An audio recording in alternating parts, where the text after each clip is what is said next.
Guys, हमारे channel पर आपका स्वागत है। जैसा कि अपन पहले डिस्कस कर चुके हैं कि वाक्य कैसे बनते हैं। वाक्य के लिए सबसे पहले हमें किसकी ज़रूरत पड़ती है? सब्जेक्ट की पड़ती है, वर्ब की पड़ती है, फिर आपका ऑब्जेक्ट होता है। तो ये अपन सब बातें कर चुके हैं और आज का अपना जो टॉपिक है वो है आपका टेंस।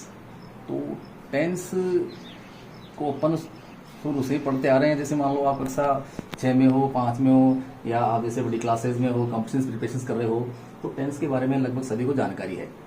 तो टेंस है वो 3 प्रकार के होते हैं। सबसे पहला आपका जो है प्रेजेंट होता है, जिसका मतलब वर्तमान होता है। पास्ट टेंस है, जिसका मतलब आपका भूतकाल होता है। और फ्यूचर टेंस, जिसका मतलब भविष्य काल होता है। अब हमें ये पता है कि वर्तमान क्या है। जो प्रेजेंट है वो आपका वर्तमान है। जो गुजर गया, जो बीत चुका, 1 सेकंड पहले भी जो वक्त जा चुका है, बीत चुका है, उससे अपन भूतकाल कहते हैं। और जो भविष्य में आएगा उसको अपन फ्यूचर कहते हैं। अब क्या होता है कि टेंस शोज वर्ब। टेंस किसको दिखलाता है? वर्ब को बतलाता है। तो टेंस को आप कह सकते हैं structure of the verb. Structure of the verb, क्रिया की संरचना ही आपका टेंस होता है। प्रत्येक टेंस के 4 भाग होते हैं। पहला आपका इंडेफिनेट सिंपल होता है, दूसरा आपका कॉन्टिन्यूअस होता है, तीसरा परफेक्ट होता है और चौथा आपका परफेक्ट कॉन्टिन्यूअस टेंस होता है। तो जो सिंपल होता है इसमें क्या होता है कि सामान्य जानकारी अपने को देता है। कॉन्टिन्यूअस का मतलब क्या होता है? To be continue. To be continue मतलब इसमें कार्य पूर्ण रहता है, इसमें कार्य चलता रहता है। Work is going on time of speaking, बोलते समय काम जारी रहता है, उससे आप कॉन्टिन्यूअस कहते हैं। फिर आपका जो ये नंबर 3 पे आता है परफेक्ट। परफेक्ट का मतलब होता है कंप्लीट, पूर्ण। इसमें क्या होता है? जो एक्शन होता है वो कंप्लीट हो जाता है। और चौथा क्या है आपका? चौथा इन दोनों का कॉम्बिनेशन है। जो परफेक्ट कॉन्टिन्यूअस है, ये आपके जो कॉन्टिन्यूअस है और ये जो परफेक्ट है, इन दोनों का ये कॉम्बिनेशन होता है और इसमें समय साथ में दिया हुआ होता है। जैसा कि अपन बात करते हैं कि टेंस 3 होते हैं, प्रत्येक टेंस के 4 भाग होते हैं। तो टेंस 3 हो गया आपके प्रेजेंट, पास्ट और फ्यूचर। प्रत्येक टेंस के 4 भाग हो गए, सिंपल, कॉन्टिन्यूअस, परफेक्ट और परफेक्ट कॉन्टिन्यूअस। तो आपने क्या किया कि जो 3 टेंस हैं और प्रत्येक के 4 भाग हैं, तो आपने 3 को 4 से मल्टीप्लाई किया और इसके टोटल जो पार्ट्स हैं वो 12 पार्ट्स हो गए। अब दूसरी बात आती है टाइम शोज समय। टेंस और टाइम ये दोनों अलग अलग कंसेप्ट हैं, दोनों की अलग अलग अवधारणाएं हैं। अब क्या है कि जैसे टेंस का जो ओल्ड मेथड है वो किस पे डिपेंड था? भाई उसमें अपने जो गुरुजन हैं वो बताते थे, या अभी जैसे सम कुछ टीचर्स बताते हैं भाई ता है, ती है, ते हैं या जय। तो बच्चों इसका मतलब होता है प्रेजेंट सिंपल टेंस। फिर वाक्य के अंत में रहा है, रही है, रहे हैं या आ गया, तो आपको समझ जाना है कि ये आपका प्रेजेंट कॉन्टिन्यूअस टेंस है। फिर वाक्य के अंदर चुका है, चुकी है, चुके हैं, इस प्रकार से आता है, तो आपको समझ जाना है कि प्रेजेंट परफेक्ट है। से रहा है, से रही है, से रहे हैं, तो आपको समझ जाना है कि प्रेजेंट परफेक्ट कॉन्टिन्यूअस है। बाकी प्रेजेंट टाइम में ये जो मेथड है ये कंप्लीट क्या हो चुका है? बिल्कुल यूजेबल नहीं है।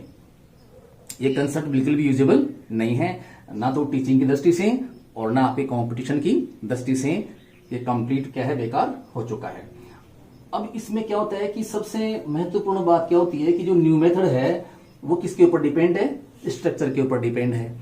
अब इसमें क्या होता है कि जैसे प्रेजेंट सिंपल टेंस आपने लिया, पहला टेंस प्रेजेंट और पहला भाग लिया आपने सिंपल, प्रेजेंट सिंपल टेंस, जिसकी हिंदी होगी आपके सामान्य वर्तमान काल। अब कॉम्पिटिशन्स की प्रिपरेशंस करते हैं या अपने एग्जाम्स की प्रिपरेशंस करते हैं तो उसमें ता है, ती है, ते है सब पूछा नहीं जाता है। उसमें अपने को क्या देता है कि कुछ एडवर्ब्स दे देता है और फिल इन द ब्लैंक्स दे करके अपने से पूछता है। तो ये एडवर्ब्स जो है अपने को याद रखना बहुत जरूरी है। तो प्रेजेंट सिंपल की एडवर्ब्स होती हैं always, never, often, seldom, sometimes, generally, daily, frequently, occasionally, each day, each week, each month, each year. मतलब इसके बाद में आप क्या कर सकते हैं, डे, वीक, मंथ, ईयर इत्यादि लगा सकते हैं। एवरी आ गया, एवरी मतलब प्रत्येक, प्रत्येक दिन, हर दिन, every day, every week, every month, every year. फिर आपका है in the morning, in the evening, on Sunday, on Monday, on Tuesday, once, twice, thrice, etc। इस प्रकार से क्या है आपको ये एडवर्ब याद करनी है और इनके माध्यम से आप प्रेजेंट सिंपल को शो कर सकते हैं। Now we go ahead. Yes, जैसा कि अपन टेंस के बारे में बातचीत कर रहे थे, तो अभी ये टेंस के लिए क्या होता है कि ये जो आपकी फॉर्म्स होती हैं, वर्ब की जो फॉर्म्स होती हैं, जैसे फर्स्ट फॉर्म हो गई, सेकंड फॉर्म हो गई, थर्ड फॉर्म हो गई, फोर्थ फॉर्म हो गई, फिफ्थ फॉर्म हो गई, इनका याद करना बेहद जरूरी है। जैसा कि मैं आपको ये जो आपकी वर्ब साइंस के बारे में पहले रोल ऑफ द वर्ब इसके बारे में आपको बता चुका हूं, तो अपना जो पहले का वीडियो है उसमें से आप इनको एक बार फिर अच्छी तरह से देख लेना। तो अपन जैसे बात कर रहे हैं कि ये जो वर्ब टू बी जो है इसमें 5 वर्ब्स आती हैं, इजेमार, वाजवर। तो इजेमार है वो तो आपके वर्तमान में आती है और वाजवर जो आपके पास्ट में आती है। तो ये है आपका फर्स्ट फॉर्म एम और आर। तो एम तो क्या है, आई के साथ आता है, और जो आर है वो आपका you, we, they, these, those जो प्लूरल सब्जेक्ट होते हैं उसके साथ में आपका आर वर्तमान समय के लिए आता है। तो अब आपने देखा जैसे ये डू है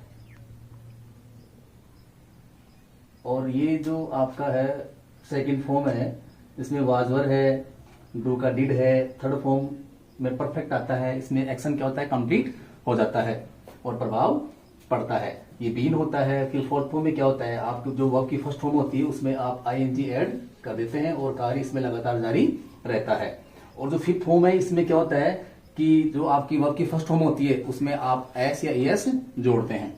जिन वर्ब्स के अंत में S H, C H, double S, X, O, Z आदि आते हैं तो आप एस जोड़ते हैं, और जो बाकी वर्ब्स होती हैं उसके अंदर आप क्या करते हैं, केवल मात्र एस जोड़ते हैं। तो ये जो फिफ्थ फॉर्म होती है इसका यूज भी प्रेजेंट सिंपल टेंस में होता है, और जो वर्ब की फर्स्ट फॉर्म होती है उसका यूज भी आपके प्रेजेंट सिंपल टेंस में होता है। तो ये जो फर्स्ट फॉर्म होती है उसका यूज तो आप क्या करते हैं कि जो प्लूरल सब्जेक्ट होते हैं, तो प्लूरल सब्जेक्ट में क्या होता है, जैसे एक तो है आपका आई, वी, यू और दे, इनके साथ हमेशा आप मेन वर्ब की फर्स्ट फॉर्म यूज करेंगे जब भी आप वर्तमान समय की बात करते हैं, वर्तमान टेंस की बात आप करते हैं, प्रेजेंट सिंपल टेंस की बात आप करते हैं। वाक्य होना चाहिए आपका अफर्मेटिव। सेकंड फॉर्म का यूज आप क्या करते हैं, पास्ट टेंस में करते हैं, परफेक्ट मेथड का करते हैं, और ये फोर्थ का आप कंडीशन में करते हैं। फिर ये आपकी जो फिफ्थ फॉर्म आती है ये इसका यूज भी आप प्रेजेंट सिंपल टेंस में करते हैं, लेकिन इसके लिए जो सब्जेक्ट है वो क्या होता है आपका ही, सी, इट और वन नेम होता है।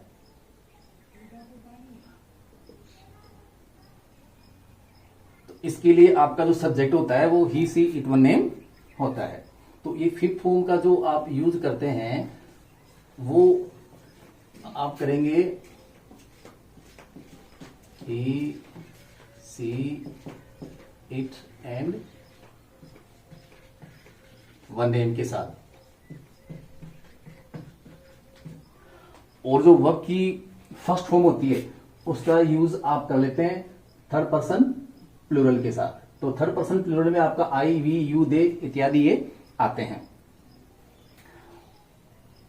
अब इसमें आपने देख लिया कि I have taught you it before, saw it in your previous video. तो ये जो वर्ब्स के बारे में है मैं आपको पहले बता चुका हूं अपने रोल ऑफ जो मैन वर्ब्स होती है उसके अंदर। तो आप अपने जो पहले का वीडियो है इसमें इसको आप देख लेना। Structure of the present simple tense, भाई ता है, ती है, ते हैं, ये जमाना के साथ बदल चुका है और आवश्यकता नहीं है। तो आज यदि अपन टेंस सीखते हैं तो हमें स्ट्रक्चर के हिसाब से टेंस को सीखना पड़ता है। तो इसका स्ट्रक्चर क्या होता है कि सबसे पहले सब्जेक्ट आएगा, फिर वर्ब आएगी। अब वर्ब के अंदर हो सकता है कि कहीं पे तो वर्ब की फर्स्ट फॉर्म आती है और कहीं पे वर्ब की फिफ्थ फॉर्म आती है।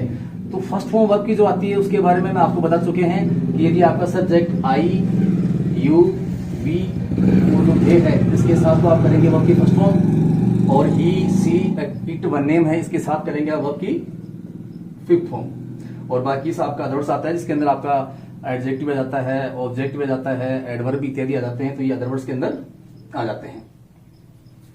We know that personal pronoun has 3 persons. हम ये जानते हैं कि जो पर्सनल प्रोनाउन होती है उसके अंदर 3 पर्सन होते हैं।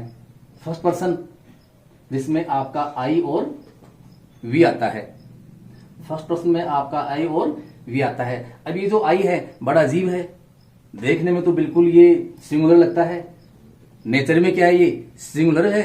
बाकी अपन इसको यूज करते हैं, जब हम इसको आई को यूज करते हैं तो ये रोल कैसा अदा करता है, प्लूरल का रोल अदा करता है। केवल मात्र एक आपका पास्ट कंटिन्यूअस टेंस ही है जहां पर ये सिंगुलर का रोल करता है, बाकी सभी जगह ये प्लूरल का रोल करता है। दिखने में सिंगुलर है और यूज में प्लूरल है। फिर भी है, ये ऑलरेडी आपका प्लूरल सब्जेक्ट है। तो speaker is the first person, जो वक्ता होता है, बोलने वाला होता है, वो क्या होता है, फर्स्ट पर्सन होता है। जैसा कि at this time I am speaking, तो मैं क्या हूं, फर्स्ट पर्सन हूं। एंड यू आर लिसनर, आप सुन रहे हैं, तो आप क्या हैं, श्रोता हैं। तो मैं हो गया फर्स्ट पर्सन और आप हो गए second person. Second person you, ये हमेशा प्लूरल होता है, प्लूरल की तरह यूज होता है और सिंगुलर की तरह भी यूज होता है। तो listener is the second person, जो सुनने वाला होता है वो आपका सेकंड पर्सन होता है। तो यू इसमें क्या है, आपका सेकंड पर्सन है। थर्ड पर्सन, तो he, she, it and one name, ये क्या है, these are singular third person. तो ये सारे के सारे क्या हैं, थर्ड पर्सन सिंगुलर हैं। और they, this is plural subject of the third person. और आपका जो दे है ये थर्ड पर्सन का प्लूरल मतलब बहुवचन सब्जेक्ट है। अब जो एक्शन होता है, जो कार्य होता है, ये 2 प्रकार का होता है। एक होता है परमानेंट एक्शन और एक होता है आपका पर्सनल। तो जो परमानेंट एक्शन होता है वो तो क्या होता है, पब्लिकली होता है, फिक्स प्रोग्राम होता है, उसको आप चेंज नहीं कर सकते। 99% आप परमानेंट प्रोग्राम को कैंसिल नहीं कर सकते, क्योंकि ये आपका व्यक्तिगत मामला नहीं है, ये पब्लिकली होता है और इसको करना ही पड़ता है। दूसरा है आपका नॉट फिक्स, ये पर्सनल होता है। इसमें आप चाहो तो कार्य को कर भी सकते हैं और आप चाहो तो कार्य को नहीं भी कर सकते हैं। जैसा एग्जाम्पल के तौर पे है कि मुख्यमंत्री कल कोटा जाएंगे, तो मुख्यमंत्री कल कोटा जाएंगे तो ये फिक्स प्लान हो गया।